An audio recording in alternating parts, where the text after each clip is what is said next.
అందరికీ నమస్కారం. నేను మీ దేవి. ఇదేంటి రోజు శాడిస్ట్ మొగుడు స్టోరీతో వచ్చే ఈవిడ ఈరోజు కొత్త స్టోరీతో వస్తుందేంటి అనుకుంటున్నారా? మరేం లేదు ఫ్రెండ్స్. శాడిస్ట్ మొగుడు రాసే స్టోరీ రైటర్‌కి ఆవిడ కొంచెం పర్సనల్ ప్రాబ్లమ్స్ వల్ల కొన్ని రోజులు స్టోరీని అందించలేనని చెప్పారు.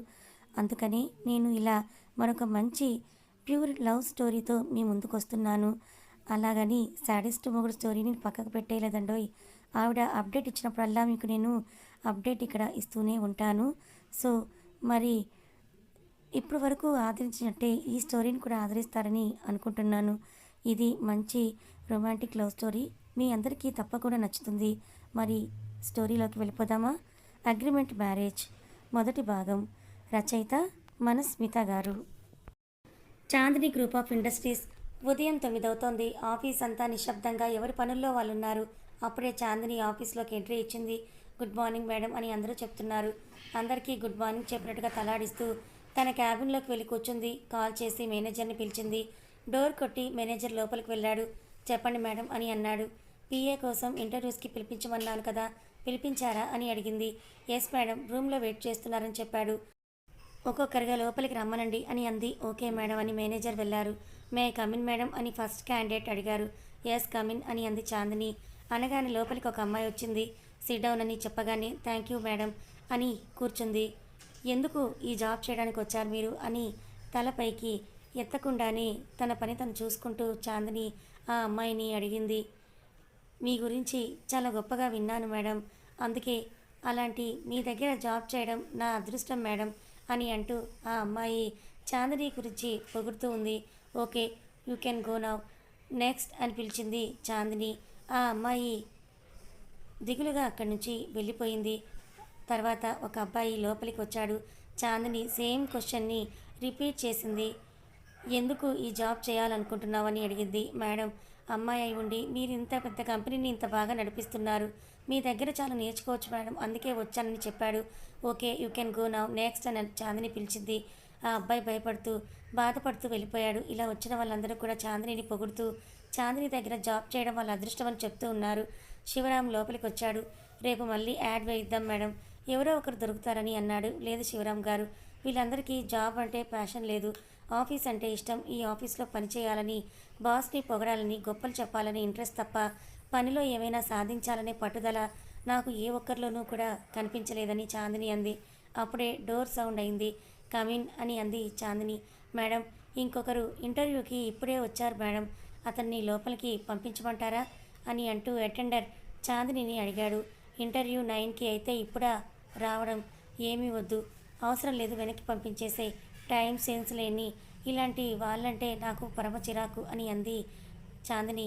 ఒక్క నిమిషం వెయిట్ చేయమని శివరాం ఆ అటెండర్కి చెప్పి చాందిని వైపు తిరిగి, మేడం, ఏ రాయిలో ఏ దేవుడున్నాడో ఎవరికి తెలియదు కదా, అలాగే ఎవరిలో ఏ టాలెంట్ ఉందో కూడా మనకు తెలియదు కదా, లేట్గా వచ్చాడని అలా వెనక్కి పంపించడం కరెక్ట్ కాదు, ఒక్కసారి చూడండి, క్వాలిఫై అవుతాడు కావచ్చు అని చెప్పాడు శివరాం. సర్లే, వెళ్ళి లోపలికి పిలవండి అని మేనేజర్కి చాందిని చెప్పింది.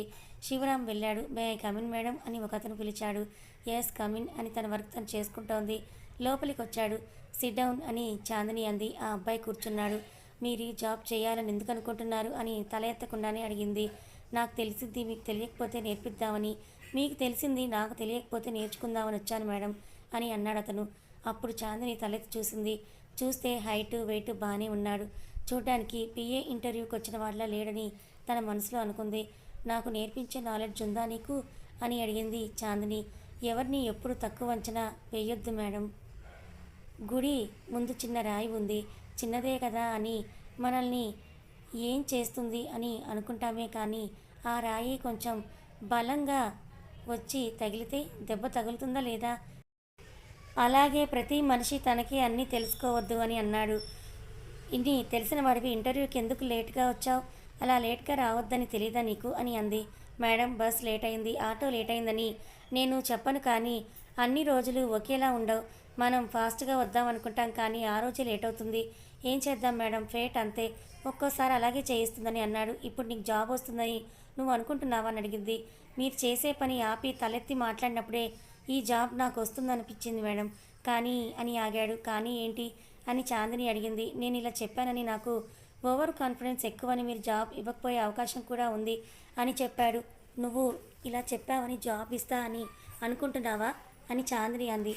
ఏమో మేడం, ఆడవారి మాటలకు అర్థాలే వేరులే అన్నారు ఎవరో కవి. అందులో మీలాంటి ఆడవాళ్ళ మాటలు చేతలు మాలాంటి అమాయకులకు ఏమర్థమవుతాయని అన్నాడు. నాలాంటి ఆడవాళ్ళంటే అని చాందిని అడిగింది. సక్సెస్ఫుల్ బిజినెస్ ఉమెన్, ఇంత పెద్ద కంపెనీకి ఎండి, మీరు ఎలా ఆలోచిస్తారో మాకెలా అర్థమవుతాయి మేడం అని అన్నాడు. ఎక్కువ మాట్లాడకుండా తక్కువ పని చేయి, ఎక్కువ రోజులు ఉంటావు, రేపు వచ్చి జాబ్లో జాయిన్ అవ్వు. టైం సెన్స్ లేని వాళ్ళంటే నాకు చిరాకు. రోజు లేట్గా వచ్చి ఫేట్ మేడం ఏం చేద్దామని చెప్తే తర్వాత నీ ఫేట్ ఎలా ఉంటుందో నువ్వే చూస్తావు. కాల్ చేసి మేనేజర్ని లోపలికి పిలిచింది. శివరాం గారు ఇతను అని చూపెడుతూ, అవును నీ పేరేంటని అడిగింది. అర్జున్ మేడం అని చెప్పాడు. అర్జున్ని నా పిఏగా అపాయింట్ చేస్తున్నాను. ఆ ఫార్మాలిటీస్ అన్నీ చూడండి, ఏ టైంకి రావాలి, ఏం చేయాలి అంతా మేనేజర్ గారు చెప్తారు. యూ కెన్ గో నౌ అని అంది చాందిని. థ్యాంక్ యూ మేడం అని షేక్ హ్యాండ్ ఇవ్వడానికి అర్జున్ చెయ్యి ముందుకు పెట్టాడు. ఒక్క సెకండ్ ఆలోచించి చెయ్యి ముందుకు పెట్టి షేక్ హ్యాండ్ ఇచ్చి ఆల్ ది బెస్ట్ అని చెప్పింది. చాందిని షేక్ హ్యాండ్ ఇవ్వడం చూసి శివరాం సర్ప్రైజ్ అయ్యాడు. ఎవరికి ఎప్పుడూ షేక్ హ్యాండ్ ఇవ్వదు, ఇదేంటి కొత్తగా అని అనుకున్నాడు. శివరాం, అర్జున్ బయటికి వెళ్ళారు. చాందిని తన పని తాను చూసుకుంది. అర్జున్ బయటకు వచ్చాక శివరాం తననే చూస్తున్నాడు. ఏంటి సార్ నన్ను అలా చూస్తున్నారు అని అర్జున్ అడిగాడు. ఎవరికి షేక్ హ్యాండ్ ఇవ్వని మా మేడం నీకెలా ఇచ్చిందా అని చూస్తున్నాను అన్నాడు. నా హ్యాండ్ చాలా లక్కీ హ్యాండ్ సార్, అందుకే ఇచ్చారేమో అని అర్జున్ అన్నాడు. నువ్వు ఎక్కువ రోజులు ఇక్కడ ఉండవని నాకు అనిపిస్తోందని శివరాం అన్నాడు. మీరే చూస్తారుగా, అయినా అంత ఈజీగా నన్ను వదిలించుకోలేరు సార్ అని అర్జున్ అన్నాడు. అర్జున్ కళల్లో ఏదో తెలియని కాన్ఫిడెన్స్, ధైర్యం శివరాంకి కనపడ్డాయి. మార్నింగ్ 9కి రావాలి, ఈవినింగ్ 6కి వెళ్ళాలి. లేట్గా వస్తే మేడంకి చిరాకు, అది దృష్టిలో పెట్టుకో. మేడం అపాయింట్మెంట్ అన్నీ నువ్వే చూసుకోవాలి, అన్నీ కరెక్ట్ టైంలో షెడ్యూల్ చేయాలి అని వర్క్ గురించి ఎక్స్ప్లెయిన్ చేసి అపాయింట్మెంట్ లెటర్ ఇచ్చాడు. అపాయింట్మెంట్ లెటర్ని చూస్తూ అర్జున్ నవ్వాడు. ఎందుకని నవ్వుతున్నావు అని శివరాం అడిగాడు. ఏం లేదు సార్, జాబ్ వచ్చిందని సంతోషం అంతే, వస్తాను సార్, రేపు కలుస్తానని వెళ్ళాడు. శివరాం చాందిని క్యాబిన్లోకి వెళ్ళాడు. మేడం మిమ్మల్ని ఒకటి అడగవచ్చా అని అన్నాడు. అర్జున్ని ఎందుకు అపాయింట్ చేశాను అనే కదా మీరు అడగాలనుకునేది అని చాందిని తలపైకి ఎత్తి అడిగింది. అవును మేడం అని అన్నాడు. కొంచెం ఎక్కువ మాట్లాడతాడు కానీ పని బాగా చేస్తాడనిపించింది. తన కళల్లో కాన్ఫిడెన్స్ చూశాను, కానీ చూడటానికి మాత్రం అతను పియ్యేలా అనిపించట్లేదని అంది. అవును మేడం, నాకు కూడా అలాగే అనిపిస్తోంది. అతన్ని చూస్తూ ఉంటే బాగా చదువుకున్న వాడిలా, అన్నీ తెలిసిన వాడిలాగా ఉన్నాడని శివరాం అన్నాడు. ఓసారి అతని బ్యాక్గ్రౌండ్ చెక్ చేయండి, మన జాగ్రత్తలో మనం ఉండడం ఎంతైనా మంచిది కదా అని చెప్పింది చాందిని. ఓకే మేడం, ఇప్పుడే వెళ్ళి నేను ఆ పని మీదే ఉంటాను అని వెళ్ళిపోయాడు. చాందిని తన పని తాను చూసుకుంటూ ఉంది. అలా మధ్యాహ్నం అయ్యింది. మేడం లంచ్ అని శివరాం వచ్చాడు. ఏంటి శివరాం గారు, మీకు ఎన్నిసార్లు చెప్పాలి లంచ్ అటెండర్కి ఇచ్చి పంపించమని అని అంది. అటెండర్కి ఇచ్చి పంపిస్తే మీరు అక్కడ పెట్టమంటారు, తర్వాత పనిలో పడిపోతారు. అందుకే మీరు ఏమన్నా సరే లంచ్ నేనే తెస్తానని సోఫా ముందు టేబుల్ వేసి లంచ్ పెట్టాడు. మీరు మరీ నన్ను చిన్నపిల్లలా చూస్తున్నారు, మా తాతయ్యలా. అండ్ ఎన్నిసార్లు చెప్పాను నన్ను మీరు అని కాదు నువ్వు అని పిలవండని అంది. వయసులో నాకంటే చిన్న కావచ్చు కానీ గొప్ప మనసు మీది. అండ్ ఇది ఆఫీసు, మీరు మా ఎండి, నాకు అలా పిలిస్తేనే బాగా అనిపిస్తుంది. మీరు ఒక్కోసారి చిన్నపిల్లలా చేస్తారు టైంకి తినకుండా, అందుకే దగ్గరుండి పెట్టాల్సి వస్తుంది. చైర్మన్ గారికి ఎలా ఉంది ఇప్పుడు మేడం అని అడిగాడు. ఏం చెప్పమంటారు, రోజు పెళ్ళి అని నన్ను తిడుతూ ఆయన బాగానే ఉన్నారు. ఆయన ఆరోగ్యమే కొంచెం అప్పుడప్పుడు బాగుండటం లేదు. మరి పెళ్లి చేసుకోవచ్చు కదా మేడం అని అన్నాడు. ఏంటి శివరాం గారు, మీరు కూడా స్టార్ట్ చేస్తున్నారా? అయినా నాది చాలా మంచి మనసు అన్నారు. నన్ను అంతా డెవిల్ అంటారు, మీరు తెలుసు కదా. ఈ డెవిల్ను ఎవరు పెళ్లి చేసుకుంటారు చెప్పండి? ఎవరు ఏమన్నా మీరు ఎలాంటి వారో మా అందరికీ బాగా తెలుసు కదా మేడం అని అన్నాడు శివరాం. అవును, ఇంతకీ మీరు తిన్నారా అని అడిగింది చాందిని. లేదు మేడం, ఇప్పుడు వెళ్ళి తింటాను. నేనే కాదు మీరు కూడా టైంకి తినాలి అని అంది. నేను వెళ్ళి లంచ్ చేస్తాను మేడం అని శివరాం అక్కడి నుంచి వెళ్తాడు. అలా చాందిని సాయంత్రం వరకు పని చేస్తూనే ఉంది. మేడం 6 అయింది, ఇంటికి వెళ్ళరా అని శివరాం వచ్చాడు. ఇంకొంచెం వర్క్ ఉంది, మీరు వెళ్ళండి అని పని చేసుకుంటూనే చెప్పింది. శివరాం బయటకు వెళ్ళాడు. సాయంత్రం 7 దాటింది. అప్పుడు చాందిని క్యాబిన్ నుండి బయటకు వచ్చింది. ఎదురుగా శివరాం ఏదో పనిలో ఉన్నాడు. అంకుల్ మిమ్మల్ని వెళ్ళమని చెప్పాను కదా, ఇంకా ఎందుకు ఉన్నారని అడిగింది. నిన్నొక్కదాన్ని వదిలేసి వెళ్తే నువ్వు రేపటి వరకు కూడా ఆఫీస్ పని చేస్తూనే ఉంటావని అన్నాడు. ఆఫీస్ అయిపోయాక చాందిని శివరాంని అంకుల్ అంటుంది. శివరాం చాందిని నువ్వు అని పిలుస్తాడు. ఇలా అయితే ఆంటీ, తాతయ్య నన్ను చంపేస్తారు. అలా అయితే నువ్వు 6 గంటలకే ఇంటికి వెళ్ళాలి. అప్పుడు నేను వెళ్తాను. అప్పుడు నిన్నెవరు ఏమి అనరు అని అన్నాడు శివరాం. చాందిని నవ్వుకుంటూ సరే పదండి, మిమ్మల్ని ఇంటి దగ్గర డ్రాప్ చేసి వెళ్తాను నేను అని అంది. లేదమ్మా, స్కూటీ ఉంది కదా, నేను వెళ్తాలే అని అన్నాడు. సరే మీ ఇష్టం, జాగ్రత్తగా వెళ్ళండి అని చెప్పి తను కారులో స్టార్ట్ అయింది. చాందిని ఇంట్లో జానకమ్మ అటూ ఇటూ తిరుగుతూ ఉంది. నిమిషానికి కూడా టైంని చూసుకుంటూ ఉంది ఆమె. అమ్మగారు వచ్చే టైం అయింది. ఇప్పుడు నేను ఏం చెయ్యాలి? అందరినీ తిట్టని తిట్లు తిట్టకుండా తిడతారని కంగారు పడిపోతూ ఉంది. ఇంతలోనే కార్ హారన్ వినపడింది. అమ్మగారు వచ్చారు. మా పని అయిపోయినట్టే అని ఎదురుగా వెళ్ళింది చాందిని. లోపలికి వెళ్ళగానే నానమ్మ, తాతయ్య ఏం చేస్తున్నారు? టాబ్లెట్స్ వేసుకున్నారా అని జానకిని ప్రశ్నలు వేసింది చాందిని. అది అమ్మగారు అని జానకి నీళ్లు నములుతోంది. ఏమేం త్వరగా చెప్పు అని గట్టిగా అడిగింది. ఎంత చెప్పినా అయ్యగారు వినలేదమ్మా. టాబ్లెట్స్ వేసుకోమంటే వేసుకోనన్నారు. మసాలా ఎక్కువగా చేసి మరీ వడ్డించుకొని తిన్నారు. స్వీట్స్ తిన్నారు. మీకు చెప్దామని ఫోన్ చేద్దామన్నా ఎవరినీ చేయనివ్వలేదు అమ్మగారు అని చెప్పింది జానకమ్మ. వాళ్ళు చెప్పనివ్వలేదని మీరు చెప్పలేదా అని కోపంగా అడిగింది. అది కాదమ్మగారు అని అంటుంటేనే ఏది కాదు, మిమ్మల్ని అందరినీ పెట్టింది ఎందుకు? ఆయనను జాగ్రత్తగా చూసుకోమని కదా. ఏం చేస్తున్నారు అసలు మీరందరూ? నాకు పని లేక మీ అందరికీ జీతాలు ఇస్తున్నానా ఏంటి? ఫోన్ చేసి చెప్పడానికి ఒక్క సెకండ్ కూడా టైం దొరకలేదా మీకెవ్వరికి అని గట్టిగా అరుస్తూ ఉంది చాందిని. ఇది ఇల్లు అనుకుందా లేకపోతే సత్రం అనుకుందా? ఎందుకలా అరుస్తోంది? జానకిని కనుక్కో అని కిందకు వచ్చిన రాజారాం అన్నాడు. సావిత్రి కూడా అతనితో పాటే కిందకి వచ్చింది. కానీ ఏమీ మాట్లాడకుండా అక్కడ సైలెంట్గా అలా ఉంది. తాతయ్య ఏం చేస్తున్నావు? ఎందుకు స్వీట్స్ స్పైసీ ఫుడ్ తిన్నావు? నానమ్మ నువ్వైనా చెప్పవా? నువ్వు కూడా ఆయనతో కలిసి ఎందుకు ఇలా చేస్తున్నావని అడిగింది. నేనేం చేయని, నా మనవరాలే నా మాట వినటం లేదు, ఇంకా నా భర్త ఎక్కడ వింటాడు అని సావిత్రంది. వినేవాళ్ళు నా మాట వింటే నాకు ఇవి తినే అవసరం రాలేదని చెప్పు సావిత్రి అని రాజారాం అన్నాడు. తాతయ్య అని చాందిని అరిచింది. ఎందుకు అలా అరుస్తుందో కనుక్కో సావిత్రి అని అన్నాడు. ఇలా బ్లాక్మెయిల్ చేస్తే పెళ్లి చేసుకుంటానని అనుకుంటున్నావేమో అని అంది చాందిని. జానకి మధ్యాహ్నం తిన్న భోజనమే, ఇంకొంచెం కారం ఎక్కువ వేసి చేయమను, స్వీట్స్ ఇంకా కూడా తెప్పించమని రాజారాం చెప్పాడు. తాతయ్య అని చాందిని అరిచింది. నాకు ఇంకా చెవుడు రాలేదు, అలా అరిస్తే ఉన్న చెవులు కూడా పోతాయి అని చెప్పు సావిత్రి అన్నాడు. కోపంగా చాందిని పైకి వెళ్తుంటే చూసావా నేనేమైపోయినదో అక్కరే లేదు. ఇలా చావాలని ఆ దేవుడు రాసి ఉంటే ఏం చేస్తాం, అలాగే చస్తా అని అంటూ ఆవేశంగా అంటూ సడన్గా గుండెల్లో నొప్పి వచ్చినట్టుగా తన గుండె పట్టుకొని అలాగే బాధపడుతూ ఉన్నాడు. ఏమండి ఏమైంది?